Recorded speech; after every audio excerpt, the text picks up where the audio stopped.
মহামাৰীৰ মাজতে কলগাছিয়াত আৰম্ভ হৈছে অসংগঠিত শ্ৰমিকৰ ওপৰত আন এক মাধমাৰ। লকডাউনৰ মাজত কাম বন্ধ হৈ থকাত অসংগঠিত শ্ৰমিকসকলৰ বেংক একাউণ্ট যোগে সাহায্য প্ৰদানৰ মানসেৰে অসম চৰকাৰৰ শ্ৰম বিভাগে এখন তালিকা প্ৰস্তুত কৰিছে। তাৰে সুযোগ গ্ৰহণ কৰি দৰিদ্ৰ শ্ৰমিকসকলৰ পৰা একাংশ মধ্যভোগীয়ে 100 পৰা 300 টকাকৈ অবৈধভাৱে ধন সংগ্ৰহ কৰাত তীব্ৰ প্ৰতিক্ৰিয়াৰ সৃষ্টি হৈছে কলগাছিয়াত। উল্লেখযোগ্য যে কলগাছিয়াৰ উহাপালি আব্দুল গফুৰ, শ্বহীদুল ইছলাম আৰু খাৰবাল্লি গাঁৱৰ ৰহিছুদ্দিন নামৰ মধ্যভোগী কেইগৰাকীয়ে শ দৰিদ্ৰ অসংগঠিত শ্ৰমিকৰ পৰা অবৈধভাৱে হাজাৰ হাজাৰ টকা সংগ্ৰহ কৰিছে বুলি অভিযোগ উত্থাপিত হৈছে।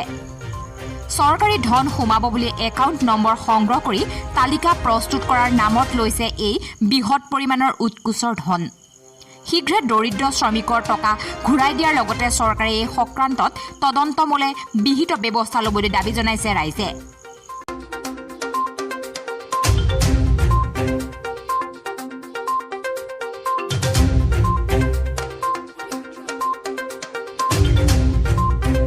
মানে পয়সাটা যে শহীদুল এনে মানে ফটোশুট করলো মানে জোরে দিয়ে কইলো যে 100 টাকা দাও তোমার 2000 টাকা ঢুকবো।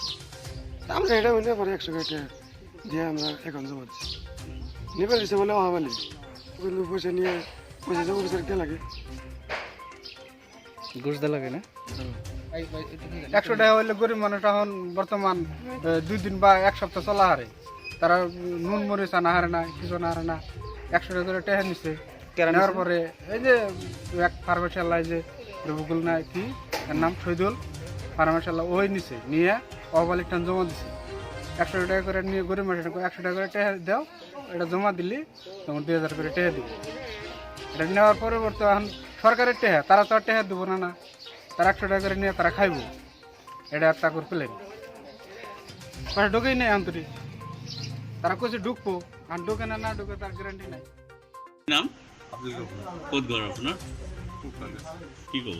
নাই এই গ্ৰামত মই সোমাই নাই আৰু এইটোৰ ভিতৰত কি ক'ম মই। কোনটো গ্ৰামত সোমাইছিল আপুনি? নাই সোমাই নাই, কোনোবাই ক'ব নোৱাৰে যে মই তাৰ পৰা পইচা লৈছোঁ। কিহৰ কাৰণে বাৰু লৈ আছে মই কৈছোঁ 1 মিনিট। তেনেকুৱা পইচা লোৱা নাই, এটা স্কিমৰ লেবাৰ কাৰ্ডৰ যিটো অফিচ, এইটো অফিচৰ পৰা কিবা এটা সাহায্য দিব বুলি কোৱা হৈছে। 2-4জনৰ ই লোৱা হৈছে, একাউণ্ট লোৱা হৈছে। এনেকুৱা কথা নাই যে ইয়াৰ পৰা 105 টকা 100 টকা ধৰা বান্ধা কোনোবাই দিছে বা লৈছোঁ, সেইটো কথা নাই। এইটো গেৰামতো হোৱা নাই। তাৰমানে কি আমাৰ মোৰ ঘৰত যাই কিনে কোনোবাই দি আহিছে, কোনোবাই 50 টকা কোনোবাই 20 টকা কিবা এটা দিছে। জমা দিছোঁ মানে জনতা এটা এইটো লাইনৰ এই লেবাৰ কাৰ্ড ডিপাৰ্টমেণ্টৰ ফিল হৈছে। কি নাম তেওঁৰ? আলিম হোসেন। তেওঁ লেবাৰ ডিপাৰ্টমেণ্টৰ ফিল্ড অফিচাৰ। তেওঁ ডিষ্ট্ৰিক্ট অফিচাৰ। তেওঁ আপোনাক পইচাটো ল'বলৈ দিছে? নাই, সি কৈছে যে একাউণ্ট নাম্বাৰ লোৱা আৰু খৰচ কিবা এটা লোৱা নেকি? খৰচটো কিবা এটা অনলাইনত লোৱা নাই। গাঁৱৰ কিন্তু বহুত মানুহে শ্বহীদুল ইছলাম কাৰ নাম ফাৰ্মাচী আপুনি কৰে শ্বহীদুল ইছলাম, কিন্তু আপোনাৰ কথাটো কৈছে ৰাইজে বাকী কিবা ষড়যন্ত্ৰমূলক ক'ব পাৰে, কিন্তু মই নাই মোৰ জাষ্ট জেৰক্সৰ কাৰণে আহিছে। কিহৰ জাষ্ট খালি একাউণ্ট লৈ আহিছে, কিহৰ তাৰমানে তেতিয়াহ'লে আপুনি গম পাইছে কিমান মানুহে আপোনাৰ পৰা জেৰক্স কৰিছে? খুব নাই সেইদিনাখন 15-20 জন। নাম কিয় ক'ব লগা হ'ল? গাঁৱতো আৰু বহুত মানুহ আছে, কিয় বা কৈছে মই নাজানো। তেতিয়াহ'লে আপোনাৰ নামটোৱে জানে নেকি? সিহঁতৰ পৰা শুদ্ধ লাগিব কিয় শ্যাম কিষাণ কয়, মুখ্যমন্ত্ৰী হাহুজুলি MLA লিস্ট কৰবাৰ দিছে। তাৰমানে আমাৰ জেপিৰ মণ্ডল প্ৰেচিডেণ্ট আছে ইডিএফৰ জেপি প্ৰেচিডেণ্ট, তেওঁলোকে কৰিছে সেই লিষ্ট। আপুনি আপোনাৰ ওচৰত কি হ'ল? আমি লগত আছিলোঁ। আপুনি কি হয় MLA? আমি একো নহয়, আমি MLA আপোনাক যে লিষ্ট কৰিবলৈ দিয়ে আমাক দিয়া নাই। বলাইপাথাৰ জেপিৰ গোটেই কৰ্মী আছিল। সেই আপুনি লিষ্ট কৰিব আকৌ চবৰে একাউণ্ট নম্বৰ লৈছে? একাউণ্ট নম্বৰ লাগে সেইটো। মানে এইখিনিৰ পৰা 100 টকাকৈ লৈছে আপুনি? নাই, 1 টকা এইটোৰ পৰা নে MLA গম পায়, 1 টকা লোৱা নাই। MLAৰ নাম কি? হাফিজ ৰফিকুল কিহৰ কাৰণে বাৰু লৈ আছে মই কৈছোঁ 1 মিনিট। কোনে লৈছে? কি শত্ৰুতা আছে আপোনাৰ লগত? ৰাইজৰ লগত কি শত্ৰুতা আছে? কৈ আছোঁ কথাটো বাট নহয় দিয়ক মই কৈ আছো পিছত ধৰক তোমাৰ কিবা এটা ভয় লাগিছে ভয় জীৱনৰ কথা কোৱা নাই না জনতাৰ